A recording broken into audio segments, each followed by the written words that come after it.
So, a warm welcome to all of you. Congratulations, first of all. You've picked an exciting panel here, an exciting workshop, and I think it's also a very timely topic that we'll be covering today. So welcome to the KIWi Policy Talk, Innovation and Indo-German Academic Exchange. KIWi is a think tank. It's a consultancy as part of the DAAD, the German Academic Exchange Service. They have been working on Indo-German collaboration for many, many years. We'll learn about that in more detail in a little bit. My name is Andreas Zabi. I will be the moderator for this session. My background, in just a nutshell, I used to be a biopharmaceutical entrepreneur. I then became a professor and university president here in Berlin. I led the Berlin School of Economics and Law for 2 periods, and in that time engaged together with the DAAD in Indo-German exchange and academic collaboration. Today, I'm with SPRINT, the Federal German Agency for Breakthrough Innovation. So I'm still very close at heart to the topic of academics and also innovation funding. We have distinguished experts here today with us. I'm really happy to introduce them in just a minute, but I'd like to say a few words about setting the stage of what we're talking about here.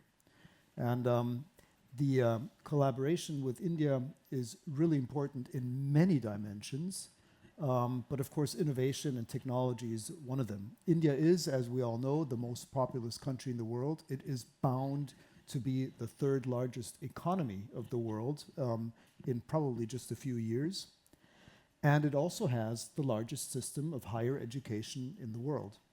And we can measure this just by the pure numbers: 1,200 universities in India compared to 109 in Germany. We've got 45,000 colleges in India compared to 300 non-university institutions in Germany.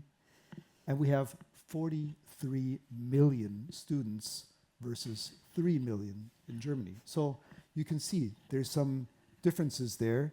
And there's also an astounding disbalance at this moment when it comes to student mobility. We have 50,000 Indian students degree seeking at German institutions of higher education right now. And it's almost unbelievable.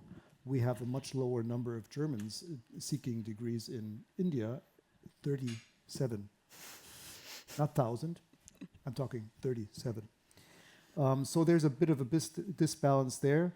What's interesting is that 73% of all the students of Indian descent studying in Germany right now are in STEM fields, or what we call MINT in Germany. And when we look at innovation, you can see that India is, of course, a technology hotspot. We all know about Bengaluru, the Silicon Valley of India, but many other spaces as well. Over 4,000 startups in the Bengaluru area alone. 125 unicorn startups versus 45 in Germany.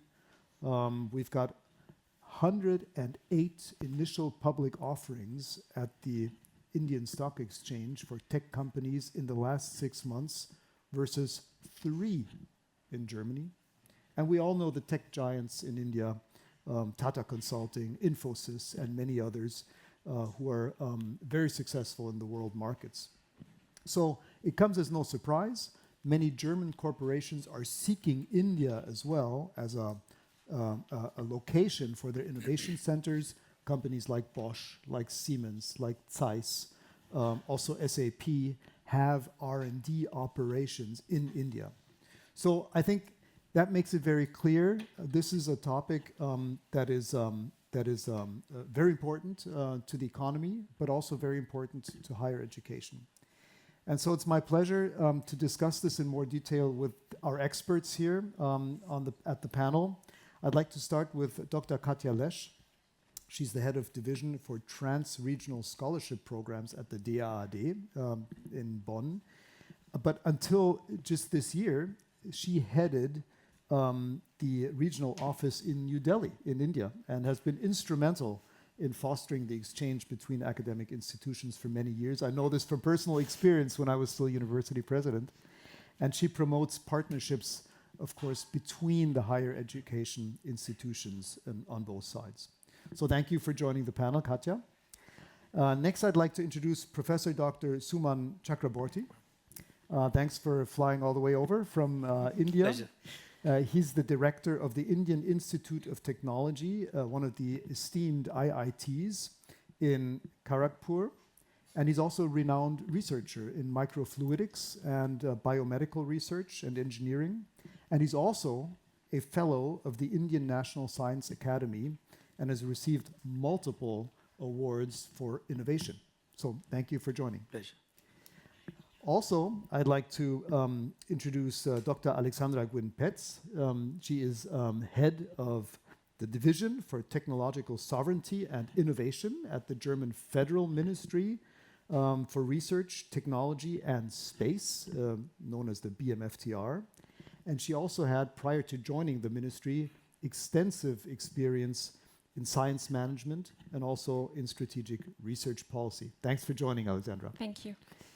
And we also have another academic here from one of our great technical universities. Professor Dr. Tessa Flatten is here. She holds the chair for technology management at the Technical University in Dortmund.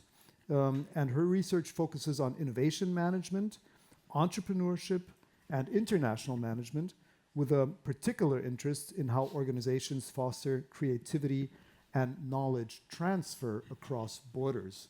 And we'll focus on the border between India and Germany, which doesn't really exist, but you know what I mean. Thank you all for being here. I have a few questions, and then we will have a discussion amongst the panelists. And then at the end, of course, I want to leave plenty of room for all of you in the audience to ask your questions and pick the brains and the minds of our panelists here. So you will have plenty of opportunity to speak up towards the end. So starting out, Katja, I'd like to start with you because you know the scene between universities very well. You've been instrumental in doing this for many years. So maybe we can just cover the status quo. Where are we at now? And I'd like to ask you, which role does innovation play in the cooperation between Indian and German HEIs? And what structures do we already have in place today? What's working? And then later we'll cover what we still need. Katja. Okay, yeah. Thank you so much, and thanks for the kind introduction. Maybe one step back, if we look at the Indo-German cooperation, we have a lively system in research, so in basic research and in applied research. The DAAD has been on the ground since 65 years. We have an Indo-German Center for Science and Technology funded by the two governments, and there's a lot of academic exchange ongoing between the two countries on the level of research and applied research. Professor Chakraborty is himself an Alexander von Humboldt Fellow, for instance. So we've been there, we've been on the ground. There's a lot of investments ongoing, but not on innovation. Mm-hmm. So a couple of years ago, we had a deeper look into the system, and we realized that in the level of innovation, if we look at bringing the ideas from the lab to the market, there is a kind of gap between India and Germany. Mm-hmm. India has made enormous progress in establishing startups. You just named the numbers, unicorns, the startup innovation centers, more than 600 innovation centers and universities. And we had the feeling that we need to look deeper into that issue because India has a lot to offer, and we can learn a lot from the Indian system in that field. So if one looks at the Indo-German science relation, the whole ecosystem, we are well established on basic research and under fundamental research, but we are not so well established in innovation. So a couple of years back, the German Center for Research and Innovation, which is an umbrella organization led by the DAAD, but under this umbrella come together 35 German institutions, Fraunhofer, the Max Planck Society, 17 universities. We decided to take forward that and to offer some support to the German system to enter and to get to know the system. So we have a format which is called Incubators Connect, where we connect the innovation managers, because we realized that idea, taking a startup and drop it into the intermarket is not going to work. So we try to connect the innovation centers in the countries, and we have now a network in place, 80 incubators in Germany and in India, who start to collaborate. One example is, for instance, the University of Rostock, who just initiated an innovation exchange program between Rostock and Vitzpilani. Okay. And then we focus on a second level. There is a lot of support systems ongoing for researchers, but we thought we should take the PhD students from Germany and bring them to India to give them the Indian experience. So just tomorrow, our program is starting. It's called Innovators Connect Tandem. What we basically do, we bring 15 innovators from Germany to India, place them in 2 incubators in India, and they develop ideas together. We're doing this the 5th year. And you might ask, what is the outcome of these programs? We have 2 startups out of the program, one under Exist funding, so I think these formats are working quite well. So the DWH is piloting formats, and we see that slowly things are picking up. TU Dortmund entered the stage fair looking into that, so we managed to connect the systems in a way. And for startups, I would like to highlight, there is the German accelerator, of course, in place in India. Focusing on market access, whereas the German Center for Research and Innovation as an organization or institution is focusing more on the joint technology development. I think I would leave it here and then we can go. Thank you so much, Katja. That's really impressive to see how much is already going on and how much is still in the pipeline of future initiatives. So it's very encouraging, and I think it makes a lot of sense. And thank you for fostering all this from the DAAD's perspective. Suman, I'd like to hand it over to you. I'm really interested. You as a researcher, as a technology expert, which disciplines, which technology areas do you think lend themselves the best for working together in innovation between Germany and India? Can you name a few examples of what might be the right area? And perhaps from your background, you're in engineering and biomedicals and so forth. Yeah, first of all, thanks for your very, very kind introduction. And if you see technology as a whole, now it is global. Having said that, a big difference between how we deal with technology and how we deal with science is there is a bit of a local component or local impact that the technology would ideally create, and that makes the difference between the universality of science and the locality of technology. Having said that, it is very interesting to observe that this I can tell from my own experience in working with Indo-German cooperations on an individual researcher level, that there is a lot of commonality between the focus areas that perhaps the 2 countries are looking into. I will give maybe 2-3 examples.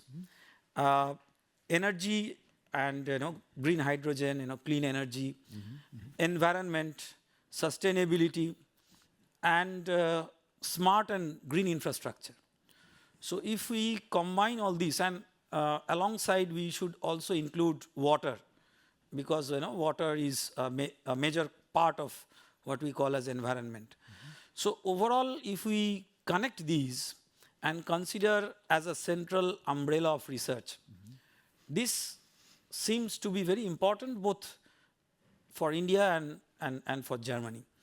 And many aspects, I will just touch upon that, why these are having a different flavor as compared to the research works that were done on these topics several years back.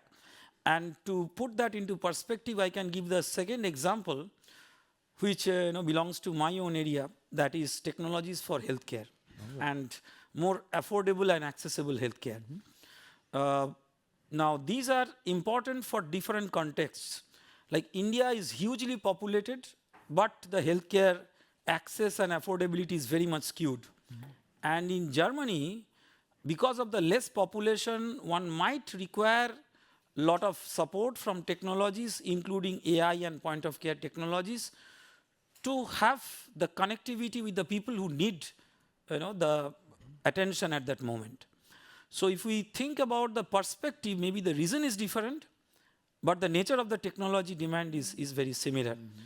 And if you look into all these areas, and of course manufacturing the modern manufacturing processes which require the scalability and economy both coming together without compromising quality, where Germany is always very good, the quality in manufacturing.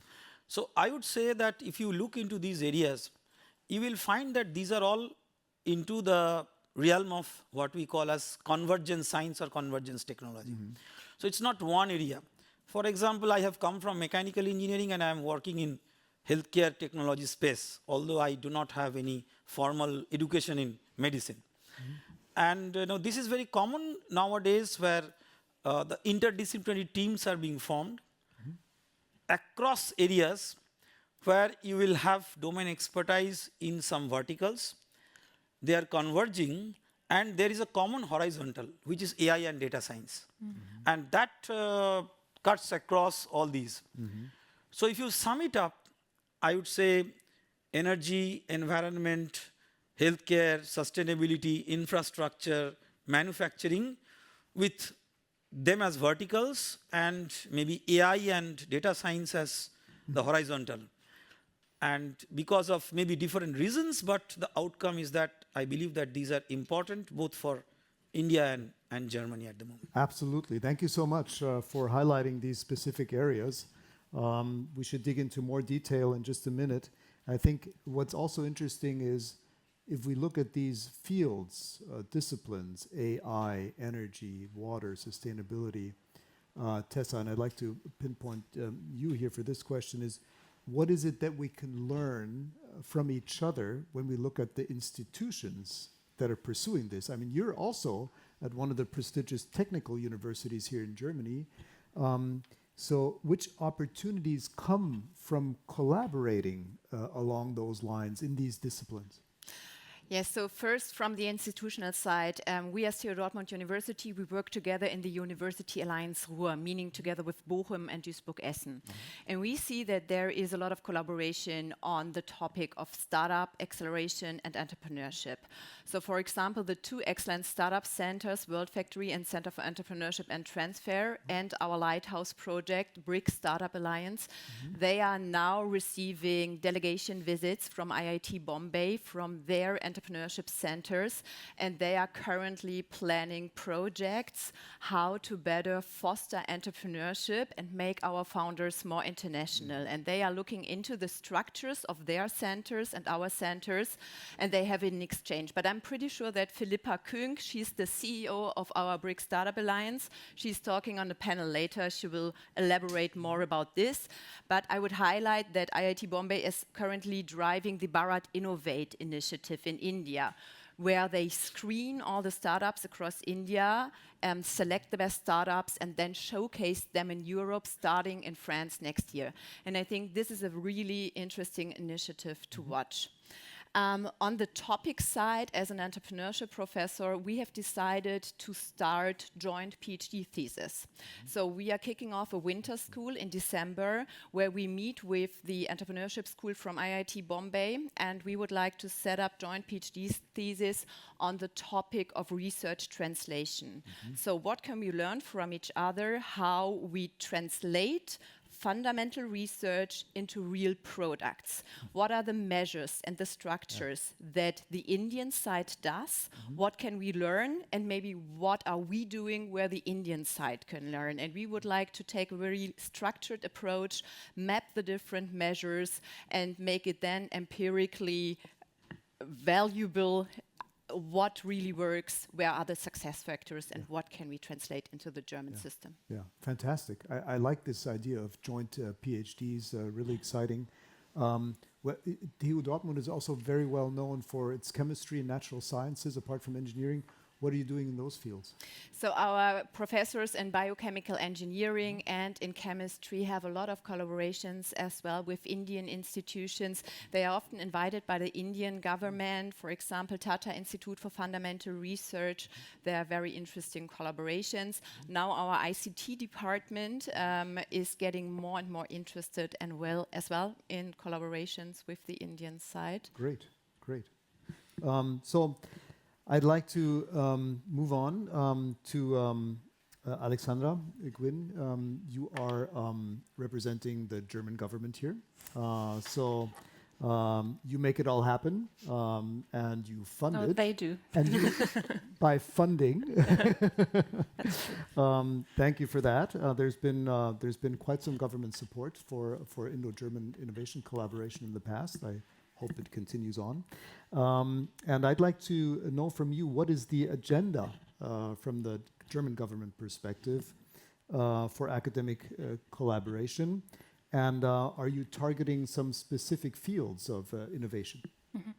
So there has been a fruitful intergovernmental consultation since many years, and I think it dates back to 1970 or something like that, that we have a scientific and technological committee, which will meet the next time in 2 weeks only. So that's so I think it's a good timing that we're having our conversation here today. And I think what we can learn in all of that is that when I looked into the numbers, I was really surprised that in India, even though it's such a fruitful ecosystem, as you just mentioned in your introduction, they only invest 0.6% of the GDP into education.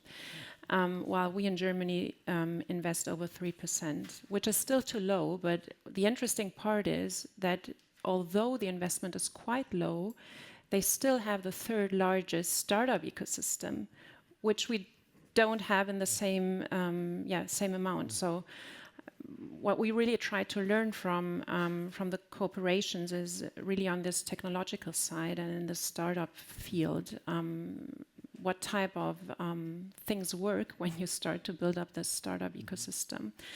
And I can only join my colleague here, how the technologies that you mentioned.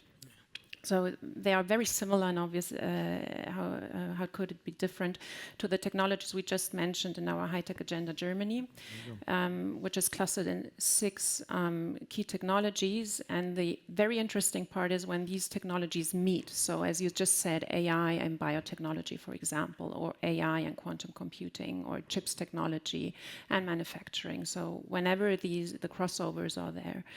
And this agenda is really not a research agenda, but it's a technology agenda. So we focus on how can we foster more value creation, and how can research transfer more quickly into real value creation. And this is something where I think we can really learn. And therefore I'm very curious what my state secretary will come back in 2 weeks with insights. Yeah, wonderful. Thank you. I'm really happy that this coincides with the consultations going on. This is perfect. Maybe we can give a few impulses for that. And I also like the idea that the technology collaboration ties in so nicely with the high-tech agenda for Germany. Now. Suman, I have to ask you this. We're seeing, relatively low levels of funding for research and for higher education in India, yet you're so successful when it comes to innovation output, to translation, to high-tech startups, not only in India, but we're seeing a lot of people coming from India and doing high-tech entrepreneurship elsewhere, like in the West Coast, California and so forth. To some extent also here in Germany. What's the secret sauce? This is a small group. It's all confidential. Tell us the secret sauce. I have to take notes now. There is no secret about it. I think that in the area of innovation and entrepreneurship, both India and Germany have their own strengths. So the strength of India, what I would say, is speed and scale. These are the 2 very important, things that we are habituated with. So in the startup space, we have significant government support and also industry support for the accelerator programs. And for that, there is a pathway by which any innovator, in a very little time, can get into the piloting and bringing out something which I would not say the rocket science are best in the world, but it can solve certain problems. This is number one. And number two is the understanding of the scale and the market, the challenges and opportunities related to the scale.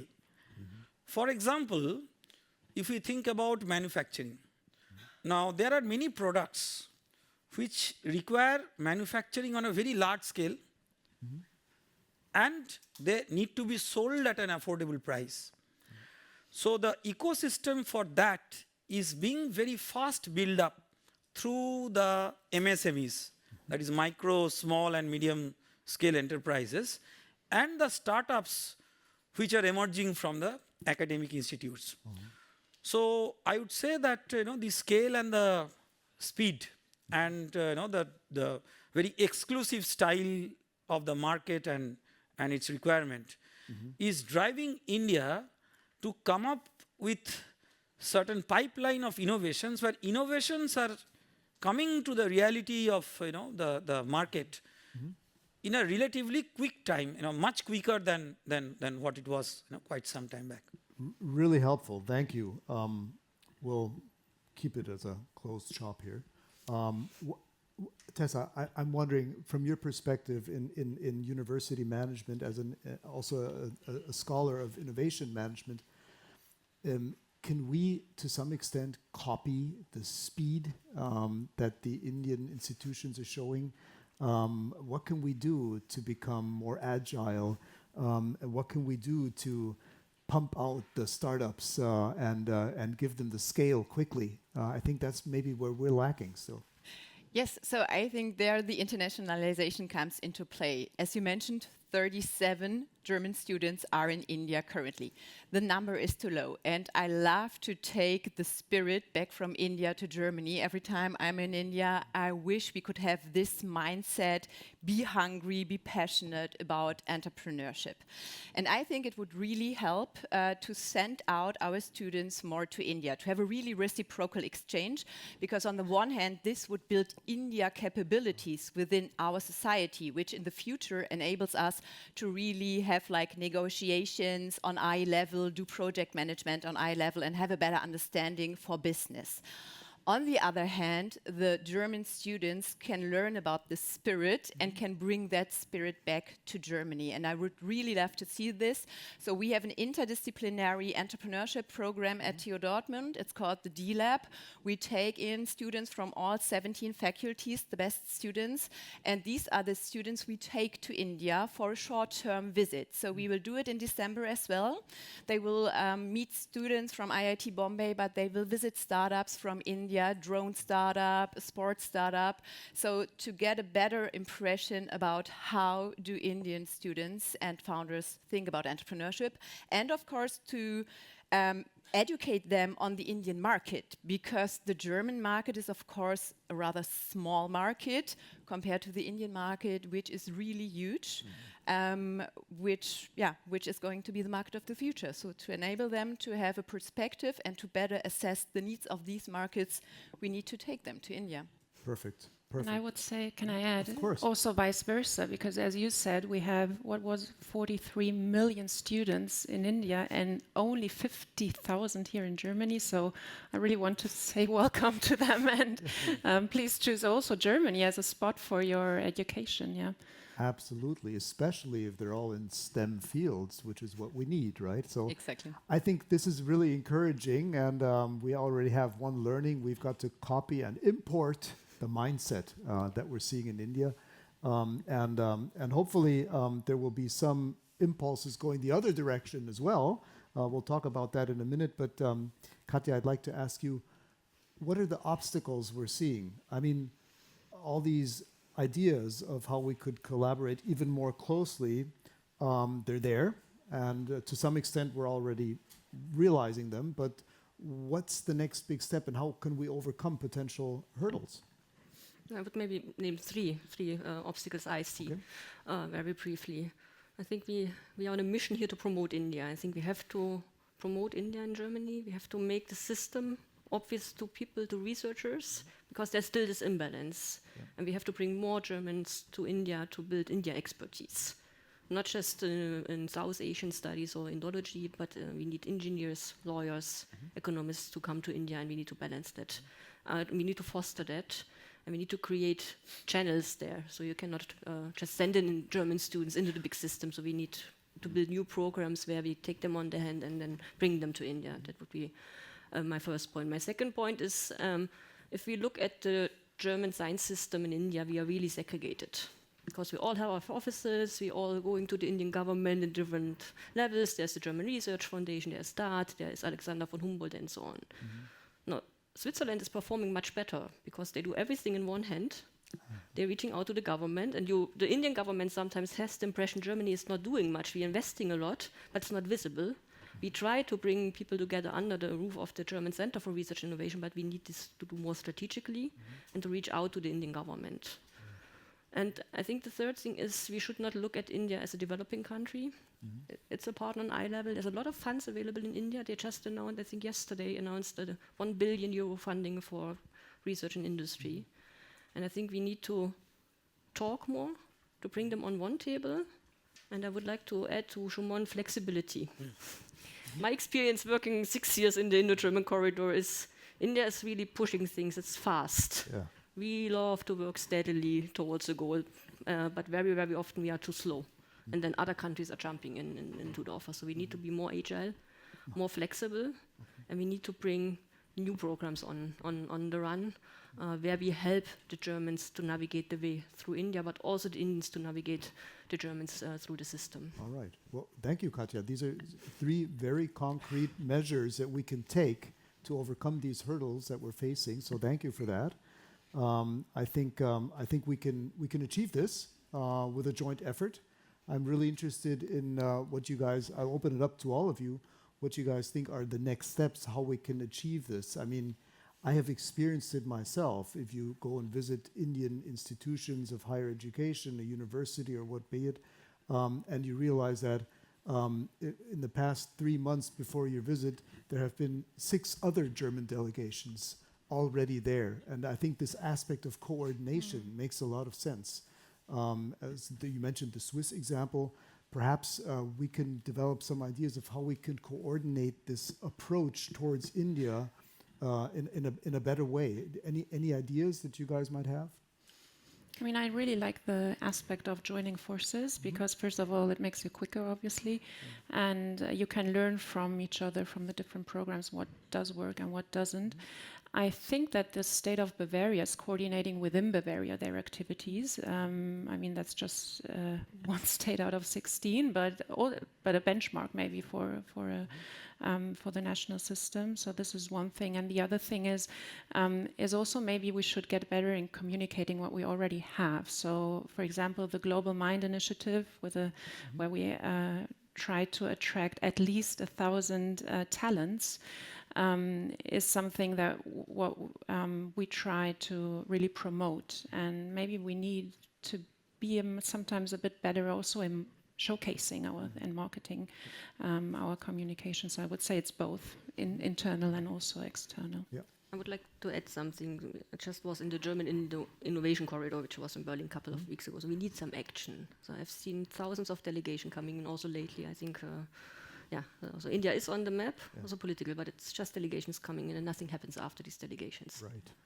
Because there's no small funding to speed up programs. Funding is available, but you need somebody to write the project to be successful. I mean, really need to level up and to put all the good things into action. And not just talk about things. So I think we talk, we visit each other in both directions, and then very often after these delegations, you wonder, I know what's next. Sometimes small things are developing, but if we could push with small agile funds, the first connects which are made through delegations, that would be wonderful. And then there we have clearly a gap in funding of both of the sides to small money, a flight to Germany for writing a project together, taking things forward. That's really missing in the whole setup which we are having. Excellent. And I would broaden the view. So if you look at the German-Indian university collaborations, I think it's like 500, but they focus on 15 Indian universities. So we all focus on the same hubs, and the Indian research landscape is way broader and way more interesting.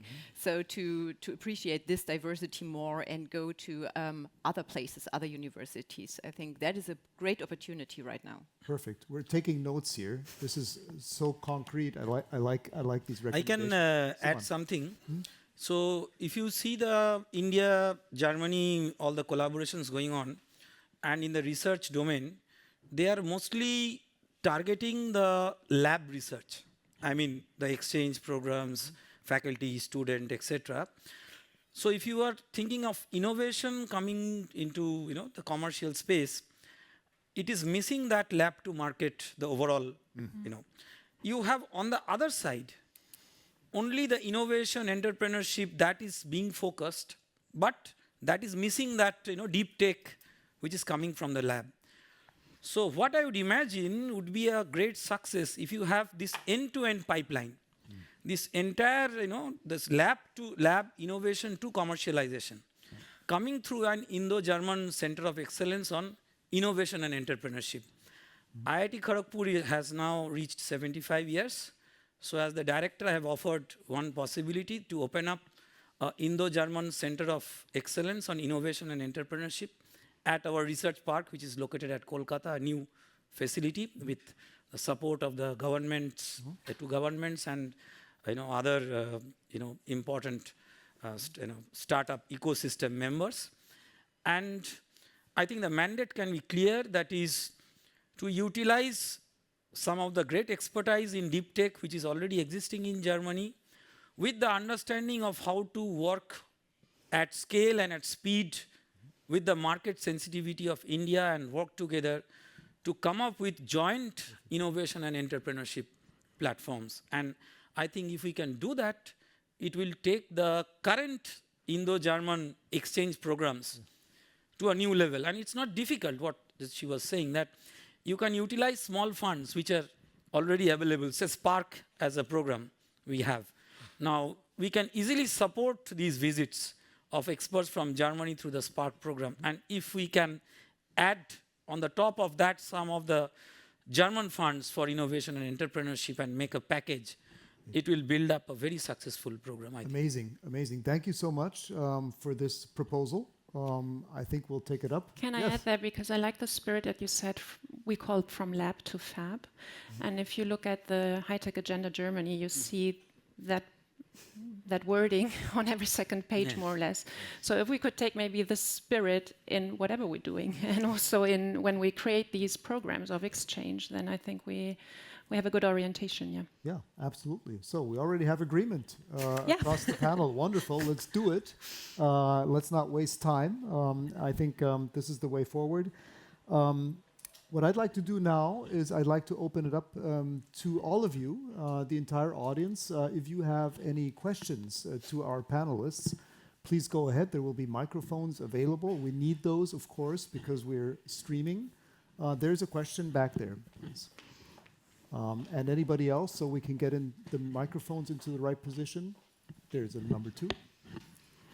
Yes, please. Please introduce yourself. Yes, of course, I'll introduce myself. I'm Gerhard Fettweis, Vodafone Chair Professor at TU Dresden, and also heading the Barkhausen Institute, and my team has spun out 29 startups so far.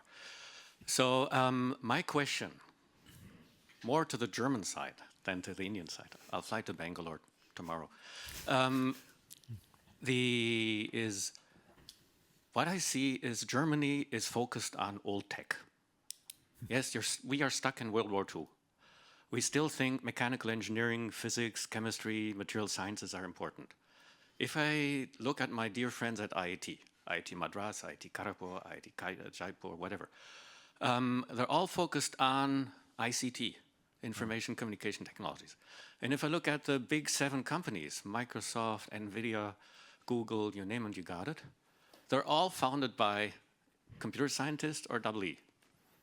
So, and if I look at Dresden, we have 5,000 researchers in research organizations doing material sciences and 250 doing ICT.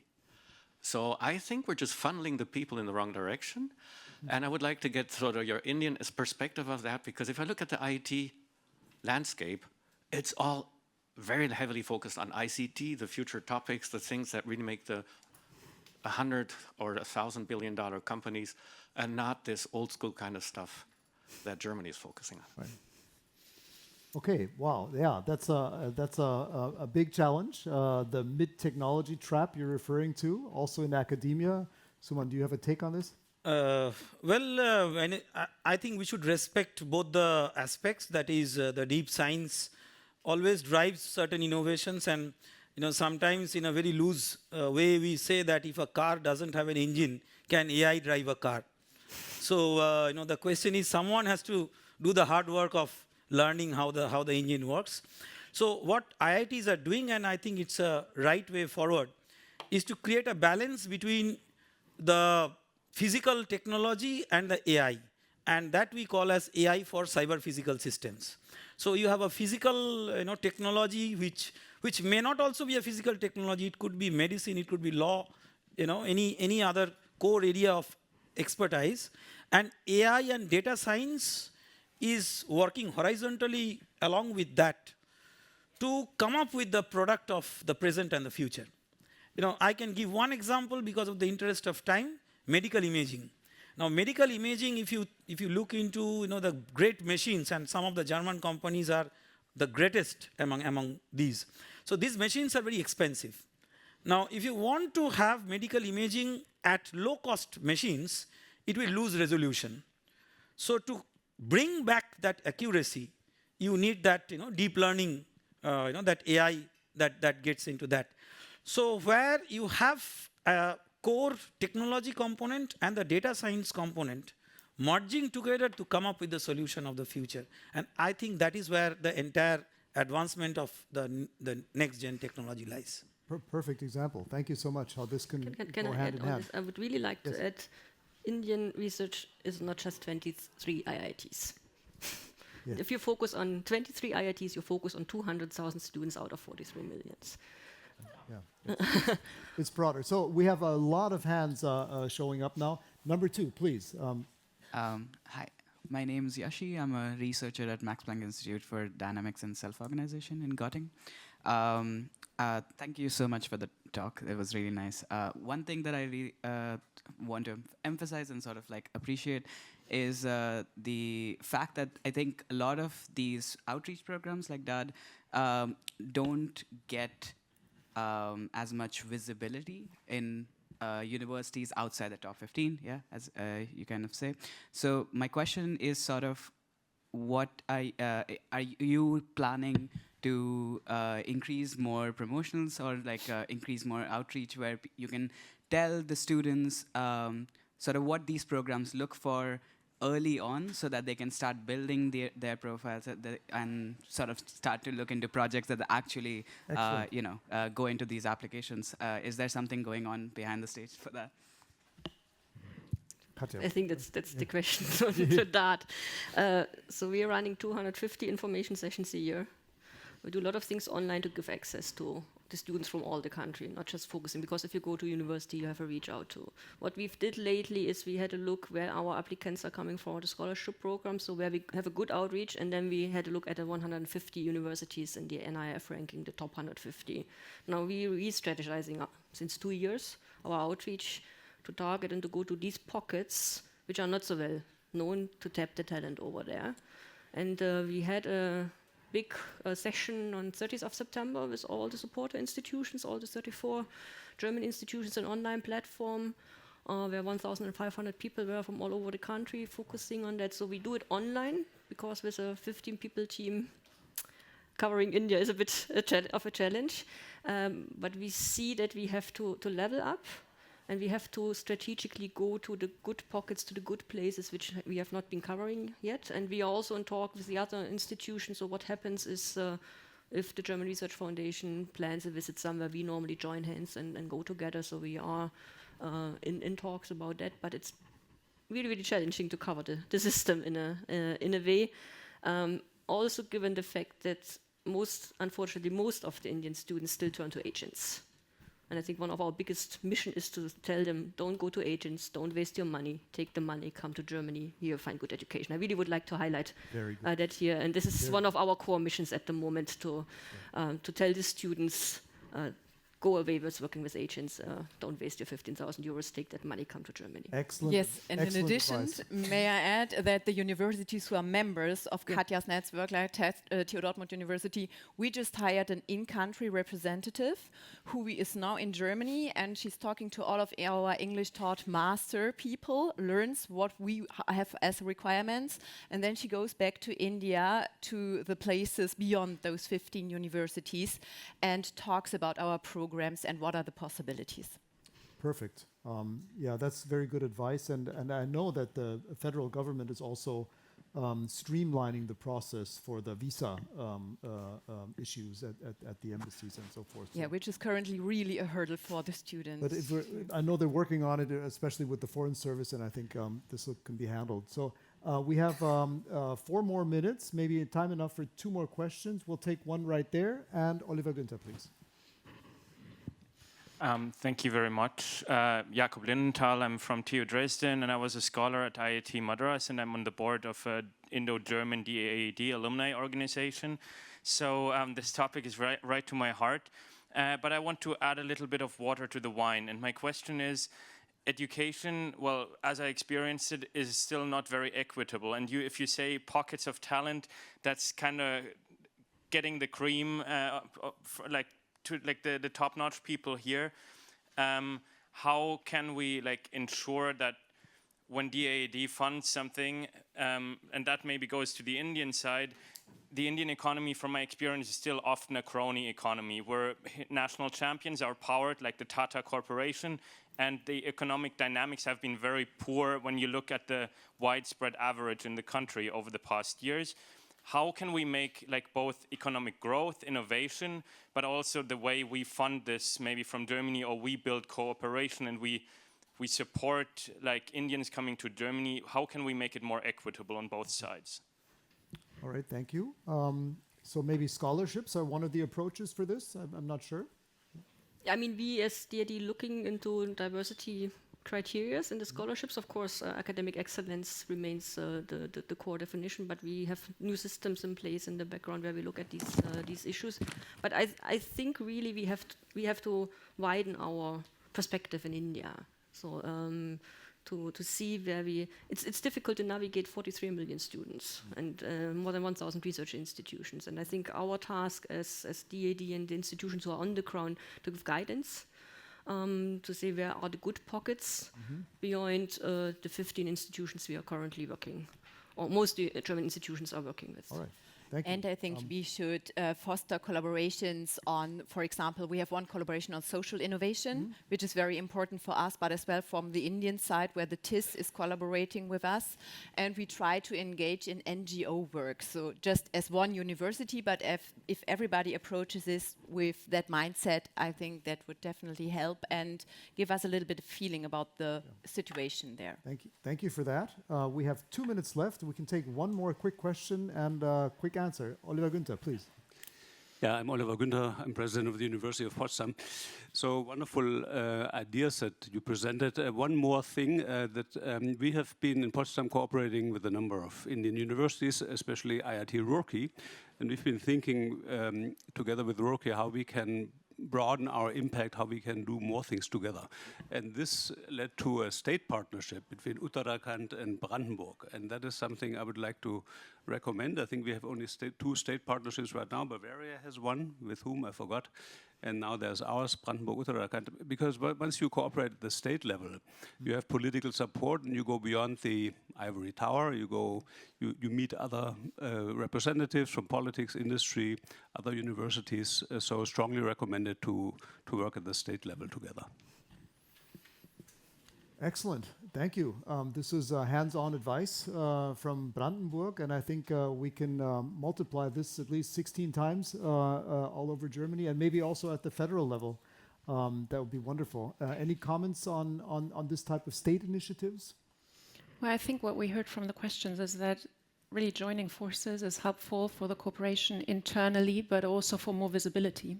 So it's it has impact on both sides. So if that could be maybe a message to take away, I think that would be nice. Yeah, wonderful. So thank you so much. Our time's up. Thank you for everybody on the stream watching us from all over the world. Thank you to all of you here in the audience. Great questions.